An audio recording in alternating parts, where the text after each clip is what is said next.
Idemo u Rijeku na megdan piscu Zoranu Žmiriću, kojemu je upravo izišao novi roman Hotel Wartburg. Istina je, već u imenu, a djelomice i na fotografiji, prepoznajemo legendarni istočno-njemački automobil Wartburg, ali on je u Žmirićevom romanu tek okidač za uspomene na godine odrastanja i sazrijevanja u sjenci dominantnog oca, najblaže rečeno. Literarno suočavanje s traumama u poetičkom je kodu ovog autora. Sjetimo se njegovih ranijih romana, blockbustera pa i Pacijenta iz sobe 19, u kojima je iz vizure branitelja na dojmljiv način progovorio o besmislu rata. Slijedi Rijeka, Hotel Wartburg.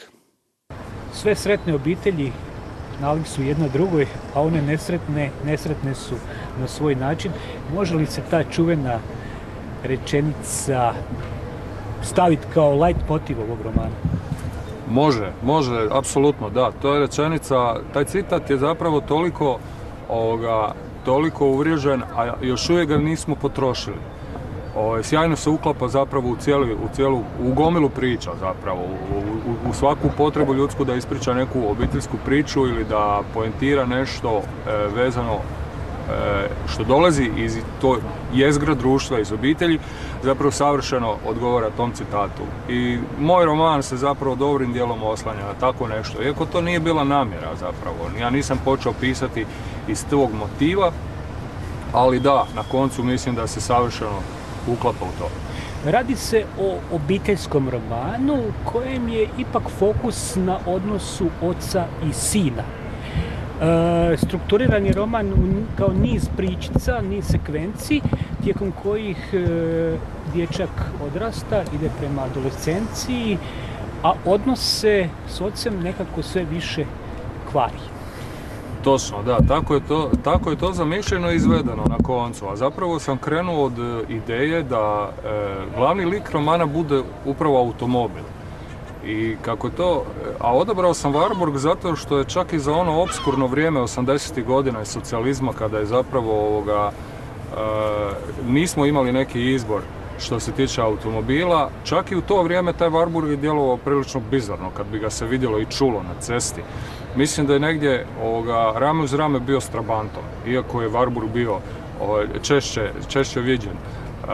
Da, moja ideja je bila zapravo da Wartburg naime bude glavni lik romana koji i oko njega se zapravo vrti sve. On je motivski zapravo izuzetno važan u tom smislu da se s tim Wartburgom, karavanom, obitelj odlazi na svadbe, na sprovode, odlaze na godišnje odmore, voze djecu u bolnice.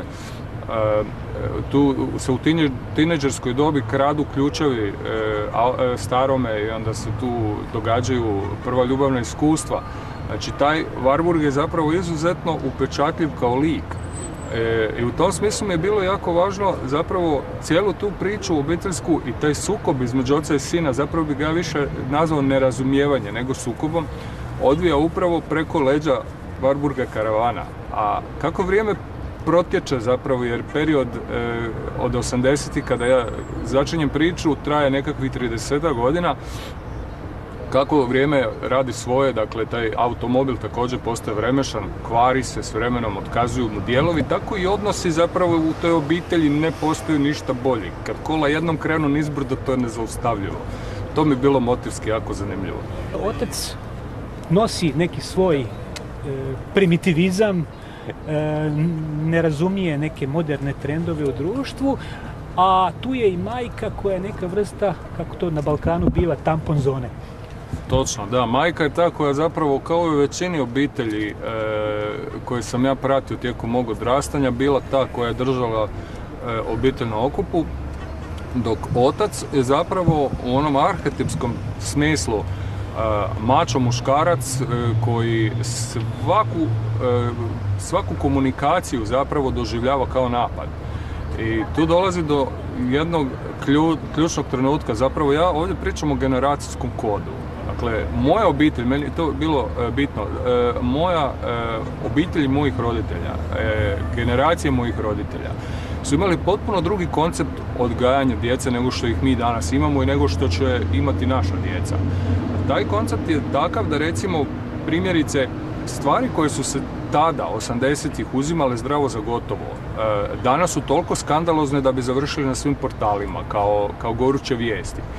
Još i Kundera davno ustanovio da roman ne opisuje stvarnost, nego postojanje, a s tim u vezi, naravno, vaše pisanje ne odražava vašu autobiografiju, nego jedan od mogućih odnosa između oca i sina obitelji.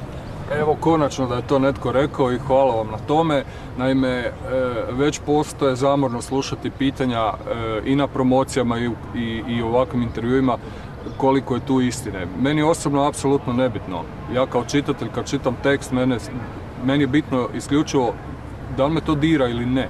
Emotivno, da li me dira tekst. A koliko je tu istine, koliko je tu storytellinga, to me apsolutno nevažno. Da, ima tih nezgodnih situacija, pogotovo u Hrvatskoj, mala smo zemlja, svako svakog poznaje, pogotovo ako se bavimo sličnim stvarima, imamo i žive roditelje, pa onda to dolazi do njih i onda se znaju događati žive drame oko toga. Naime, ja sam jednom prilikom imao u obitelji razgovor, pa sam, s obzirom da je netko iskomentirao moj roman Blockbuster, i onda su mi rekli, ajme, pa ne možemo vjerovati što si ti proživljavao, da si morao učiniti to i to, onda se ja morao braniti od fikcije zapravo i govoriti, pa ne ljudi, jednostavno izmaštano da bih poentirao nešto, jeli. Ali da, tako da još jednom zahvaljujem na tome. Ovdje ne znam da li bi u nekim postocima mogao govoriti, da, u svakom mom romanu, u svakom mojoj knjizi zapravo početna točka, dakle, polazište jest subjektivno i proživljeno, ali ne nužno moje, moguće i neka dobra priča koju sam čuo od nekoga. Međutim, nakon toga ja onda štrikam zapravo priču i izmaštavam je. Jer da nije tako, vjerujem da bi svaki 6 mjeseci objavio roman.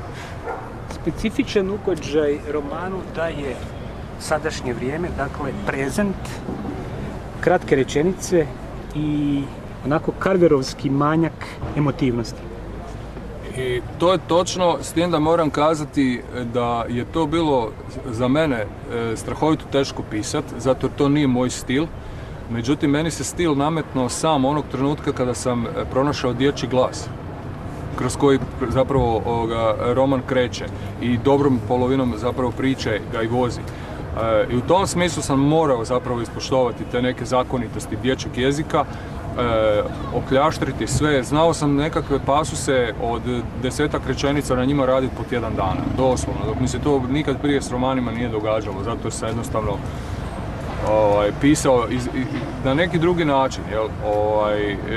Ono što kažu urednici, nikad nema viška, sve bolje da je viška pa ćemo rezati. Ovdje je to baš bila patnja.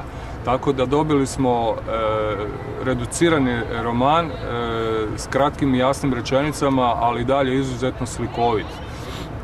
Mislim da roman ne trpi zbog toga ništa. Suočavanje sa kolektivnim društvenim traumama je inače vaša specifičnost. Sjetimo se vaših ranijih romana, Pacijenti sobe 19 i Blockbuster pogotovo, gdje pišete zapravo vrlo direktno, ogoljeno krajnje o događajima u Domovinskom ratu. Da, s tim da su ti romani nastajali jako dugo. 19 i Blockbuster pogotovo, gdje pišete zapravo vrlo direktno, ogoljeno krajnje o događajima u Domovinskom ratu. Da, s tim da su ti romani nastajali jako dugo, za razliku od ovoga koji je nekako bio iniciran sa strane. A razlika u tom pristupu je što sam ja sve romane, osim Hotela Warburg, do sada napisao na način da sam ja osobno imao nekakvu potrebu prožvakati neke stvari i ispljunuti ih vani, pogotovo kod Blockbustera. Blockbuster sam 12 godina zapravo promišljao, cijelo vrijeme su mi ljudi govorili nemoj to pisati, to nije u redu, nije politički korektno. Međutim, gdje bi svijet bio kad bismo bili politički korektni, s tim da moram staviti veliki znak pitanja nad tu frazu. Pratili smo preko društvenih mreža i vašu karijeru književnu u Ukrajini, u kojoj se sada događa veliki rat.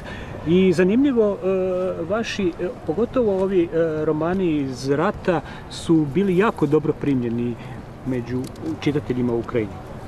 To je točno, da. Moja zapravo blockbuster više, on je antiratni roman zapravo koji je objavljen u Ukrajini u jednom trenutku i tamo je postao hit. Zato što je već tada postojao taj gorući problem između Rusije i Ukrajine i ljudi su se vrlo lako mogli identificirati s tom pričom, pogotovo zbog toga što ja u blockbusteru nisam poentirao s koje strane progovara narator romana, tako da blockbuster zapravo i u Srbiji ima jako veliku publiku. U tom smislu ja sam htio dati nekakvu svevremensku i zapravo crtu objašnjavajući da sukob nema strane. Da sukob uvijek izlazi iznutra i da dok se sa sobom čovjek ne riješi sukobe ne može funkcionirati u društvu. U Ukrajina mi je bolna priča, moram priznati. Nije mi uopće jednostavno pričati o Ukrajini zato što imam gore gomilu prijatelja. Moj prevoditelj, Volodimir Krinicki, je sad u ovom trenutku negdje ukopan oko Kijeva i to je jedan toliko samozatajan i miran čovjek, ja njega ne mogu zamisliti da on diže glas na nekoga, kamoli da stoji s puškom u rovu i da brani kuću, koje, by the way, niti nema, jer su mu razorili zapravo pola grada. Ali da, strahovito je to što se tamo događa. Ono što je najbizarnije, ja sam 2 tjedna prije ruske agresije na Ukrajinu poslao čovjeku poruku i rekao mu, ako misliš da se gore nešto zaista opako sprema, molim te, imaš kod mene gdje biti, jel ti treba bilo što? I on je rekao, ne, rata neće biti. To je bilo 2 tjedna, dakle, prije napada. Tako da, možda ona rečenica s početka s kojom smo počeli se može proširiti i ne samo s obitelji zapravo i na cijelu geopolitičku priču danas, svijeta u kojem živimo.